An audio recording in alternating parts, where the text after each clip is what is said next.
इमरान, आप देख रहे हैं मेरा चैनल 12 जमजम रिएक्शन। आज का वीडियो है इंजीनियर मोहम्मद अली मिर्जा साहब का।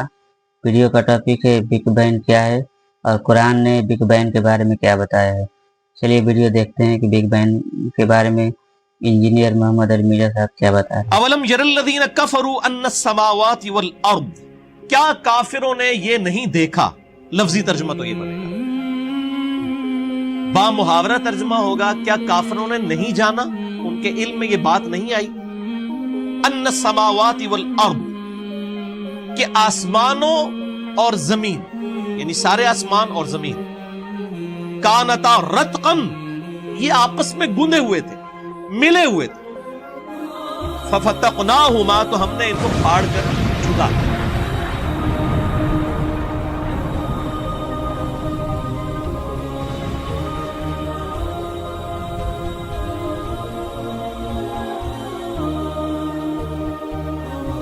वजअलना मिनल माइ कुल्ल शैइन हय, और हमने हर जिंदा चीज को पानी से पैदा किया। अफला युमिनून, क्या अब भी ईमान न लाओगे। यहां पे मेरे भाइयों, मैं थोड़ी सी इसी हवाले से सूरह अंबिया का जो इफेक्ट है बिग बैंग, इसकी हिस्ट्री मैंने मसला नंबर 60 में बयान की थी। यहां पे भी मैं थोड़ा सा उसको एड्रेस कर देता हूं कि 1929 में 1929 ईस्वी में एक अमेरिकन एस्ट्रोनॉमर था एडविन हबल। ये वही एस्ट्रोनॉमर है जिसके नाम के ऊपर वो हबल टेलीस्कोप है दुनिया की सबसे बड़ी, जो सेट उन्होंने छोड़ी हुई है खला के अंदर। 1929 में इसने टेलीस्कोप के जरिए चीज ऑब्जर्व की कि कायनात में जितने भी सियारे और सितारे नजर आ रहे हैं ना, ये एक दूसरे से दूर जा रहे हैं। और फिजिकली उसका जब स्पेक्ट्रम ड्रा किया गया, वो ग्रेजुअली रेड की तरफ शिफ्ट हो रहा था। और ये फिजिक्स का कानून है कि अगर किसी मूविंग ऑब्जेक्ट, यानी इधर से अगर एक ऑब्जेक्ट मूव करके मुझसे दूर की तरफ जाए ना, और उसका स्पेक्ट्रम ड्रा किया जाए, तो वो रेड की तरफ शिफ्ट होता है। जितना दूर जाएगा उतना रेड कलर वाज़ेह होगा। तो उसने जब स्पेक्ट्रम ड्रा किया तो इस रिजल्ट पे पहुंचा कि ये तो सारे जो ऑब्जेक्ट्स हैं ये तो मूव कर रहे हैं और एक दूसरे से दूर जा रहे हैं। तो उसने कहा कि अगर ये एक दूसरे से दूर जा रहे हैं तो यकीनन कोई एक वक्त ऐसा होगा कि ये सारे ऑब्जेक्ट्स एक ही जगह पर जमा होंगे। जैसे मैं अपने हाथ में अगर 50-60 बंटे पकड़ लूं शीशे के बॉल्स एक जगह, और मैं उनको यूं बखेरूं, एक दूसरे से दूर जाएंगे ना, वो एक कॉमन पॉइंट से स्टार्ट हो। इसी तरीके से ये जो अरबों सितारे हैं, ये अगर एक दूसरे से दूर जा रहे हैं तो यकीनन एक ऐसा भी लम्हा होगा कि ये इनको टाइम को अगर रिवर्स कर दिया जाए तो एक सिंगल पॉइंट से वो स्टार्ट होंगे। और उसने कहा वो सिंगल पॉइंट ऐसा है कि जिसकी डेंसिटी तो इंफिनिट थी और वॉल्यूम 0 था। और साइंस में कोई ऐसी चीज नहीं होती कि जिसकी डेंसिटी इंफिनिट हो, ना खत्म होने वाली, और उसका वॉल्यूम, उसका हुजम 0 हो। इसका मतलब क्या है कि अदमे महज से वजूद बख्शा गया चीजों को। चीजें मौजूद नहीं थी, अचानक पैदा हो गई। क्रिएशन एक्स नहीं लो, कायनात इसे विल ऑफ गॉड की वजह से प्रोड्यूस हुई है। अदमे महज से वजूद बख्शा गया। और उस बड़े धमाके को उन्होंने कहा कि ये बिग बैंग। अब बिग बैंग पे मैंने मसला नंबर 60 में डिटेल से गुफ्तगू की। मैं आज उस डिटेल में नहीं जाऊंगा, वरना मेरी ये गुफ्तगू लिमिटेड टाइम में कवर नहीं होगी। अच्छा, जब उसने ये बात की तो फिर ये अवाम के सामने आया। फिर आइंस्टाइन ने तो ऑलरेडी मैथमेटिकली ये चीज प्रूफ कर दी थी, एक्सपेंडिंग यूनिवर्स, ये कायनात फैल रही है। जब ये दो हकायक सामने आए, फिजिकली ऑब्जर्वेशन भी और मैथमेटिकली, तो फिर लोग इस तलाश में शुरू हो गए अगले स्टेप के लिए कि अगर वो बिग बैंग हुआ था तो उस धमाके की बारीक सी नॉइज और रेडिएशंस आज भी मौजूद होनी चाहिए। जैसे कहीं पे बम फटे तो वहां पे धुआं उड़ता है और रेडिएशंस और शॉक वेव्स प्रोड्यूस होती हैं। और कायनात का इतना बड़ा धमाका है, तो चाहे वो अरबों साल पहले हुआ, आज तक शॉक वेव्स कोई लिमिटेड फॉर्म में तो मौजूद होंगी।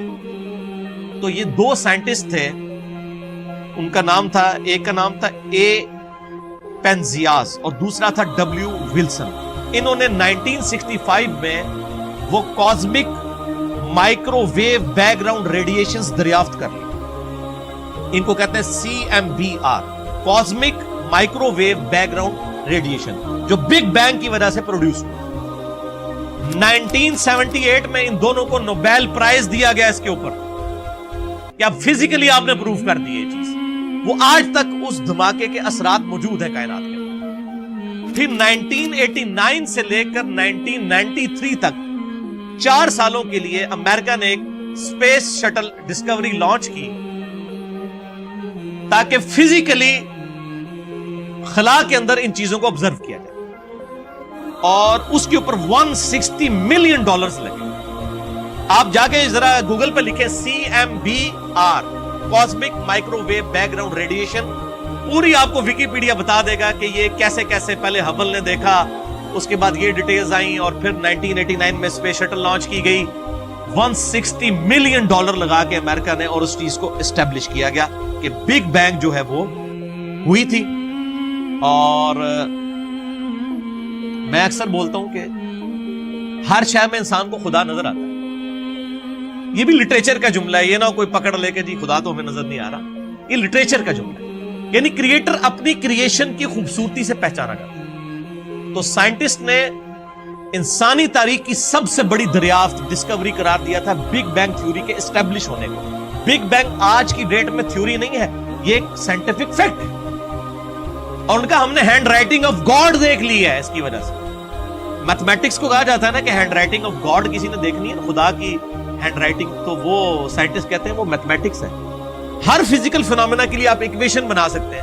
अब चूंकि मैं मैकेनिकल इंजीनियर हूं और आपको पता है इंजीनियरिंग जो है वो तो अप्लाइड साइंसेज है, तो हम लोग हर चीज का मैथमेटिकल मॉडल बनाते थे और उससे वो चीजें एस्टेब्लिश हो जाती थी। तो मैथमेटिकल मॉडल जो है ये खुदा की हैंड राइटिंग है। अब ये नहीं कि आपको कि फिजिकल हैंड राइटिंग, ये भी लिटरेचर की जुबान में बात है। तो ये सारे के सारे फैक्ट साइंस ने एस्टेब्लिश किए, और अल्हम्दुलिल्लाह आज अल्लाह ताला को इस हवाले से समझना आसान हो।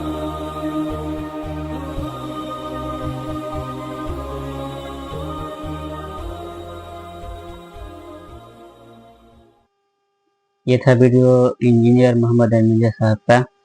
बिग बैंग कैसे हुआ, कुरान में इसका जिक्र पहले से है, और आज साइंस ने कब इसको दरियाफ्त किया है ये भी पता चल गया।